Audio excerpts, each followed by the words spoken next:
मुख्य न्यायाधीश श्री गुरमीत सिंह संधवालिया जी, हिमाचल उच्च न्यायालय के न्यायाधीश विवेक ठाकुर जी, न्यायाधीश अजय मोहन गोयल जी, संदीप शर्मा जी, सुश्री ज्योत्सना विवाल दुआ जी, सुशील कुकरेजा जी, रंजन शर्मा जी, विपिन चंद्र नेगी जी, राकेश कैंथला जी, जियालाल भारद्वाज जी, रमेश वर्मा जी, बार एसोसिएशन के अध्यक्ष सकलानी जी, सभी अधिकारी, आप सभी के बीच इस महत्वपूर्ण विधिक साक्षरता शिविर में उपस्थित होकर मुझे अत्यंत प्रसन्नता का अनुभव हो रहा है।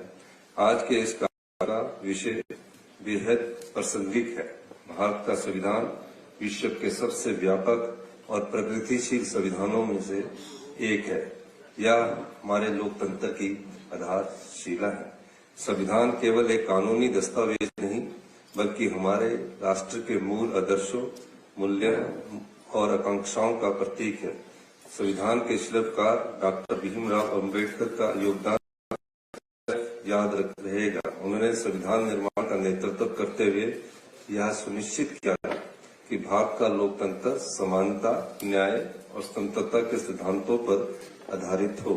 संविधान ने प्रत्येक नागरिक को मौलिक अधिकार प्रदान किए हैं, जो उन्हें गरिमा, स्वतंत्रता और समानता के साथ जीवन जीने का अवसर देते हैं। मौलिक अधिकारों को संविधान में शामिल करने के पीछे डॉक्टर अम्बेडकर की दूरदर्शिता और समावेशी सोच साफ रूप से दिखाई देती है।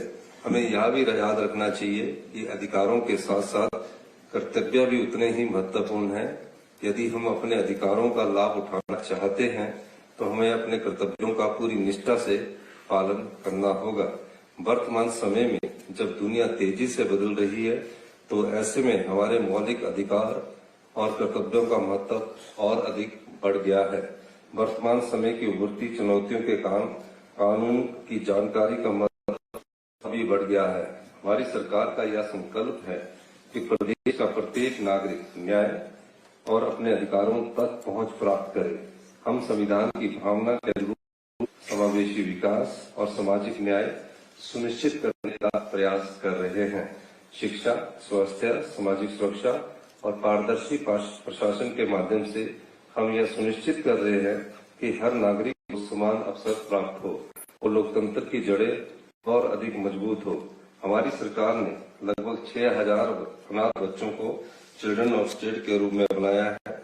इसके लिए देश का पहला कानून बनाया गया, जिसके तहत इन बच्चों की देखभाल से लेकर उन्हें शिक्षित कर आत्मनिर्भर बनाने की जिम्मेवारी अब राज्य सरकार ने अपने ऊपर ली है। हमारी सरकार ने बेटियों की शादी की कानूनी आयु को बढ़ाकर 21 वर्ष किया, जिससे उन्हें लड़कों के समान अधिकार और अवसर प्राप्त कर रहे।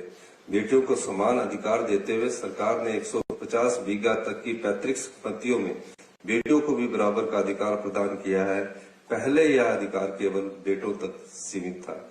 विधवा महिलाओं के बच्चों की शिक्षा सुनिश्चित करने के लिए इंदिरा गांधी सुख शिक्षा योजना शुरू की गई है, जिसके तहत राज्य सरकार उनके बच्चों की पूरी पढ़ाई का खर्चा उठा रही है। लोगों की सुविधा के लिए ई राजस्व न्यायालय प्रणाली लागू की गई है, जिससे राजस्व मामलों का निपटारा आसान और पारदर्शी बना है। इसके साथ ही राजस्व लोक अदालतों का आयोजन कर सरकार ने करीब 5.5 लाख लंबित मामलों का निपटारा किया है, जो कई वर्षों से लंबित थे। न्याय व्यवस्था को और सुदृढ़ बनाने के लिए 3 अतिरिक्त जिला एवं सत्र न्यायाधीश और नए सब जज न्यायालय भी स्थापित किए गए हैं।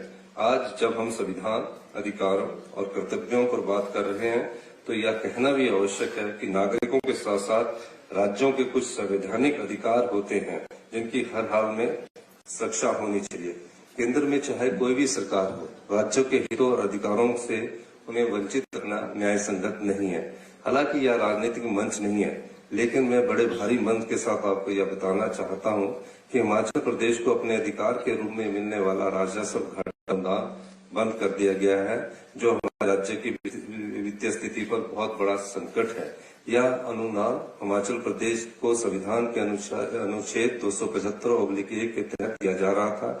वर्ष 1952 से शुरू इस व्यवस्था के तहत पिछले 73 वर्षों से हिमाचल प्रदेश को यह ग्रांट निरंतर मिल रही थी। अब इस अनुदान को हिमाचल और प्रदेश के भविष्य की प्रभाव बिना बंद कर दिया गया है। अंत में मैं इस महत्वपूर्ण आयोजन के लिए आयोजकों को बधाई देता हूं और आशा करता हूं कि यह विधिक साक्षरता से समाज में न्याय, समानता और संवैधानिक मूल्यों को और मजबूत बनाने में सहायक होगा। मैं एक बार फिर से जस्टिस सूर्यकांत जी से अनुरोध करना चाहूंगा कि आने वाले समय में आप फिर हिमाचल आइए, क्योंकि हिमाचल से आपका विशेष प्रेम है और आप यहाँ रहे हैं, यहाँ की परिस्थितियों को जानते हैं। आप आते हैं तो प्रदेशवासियों को भी बहुत खुशी का अनुभव होता है। एक बार फिर से मैं हिमाचल आने पर आपका हार्दिक अभिनंदन करता हूं। जय हिंद। इस सभा के साथ अपने अमूल्य विचारों को साझा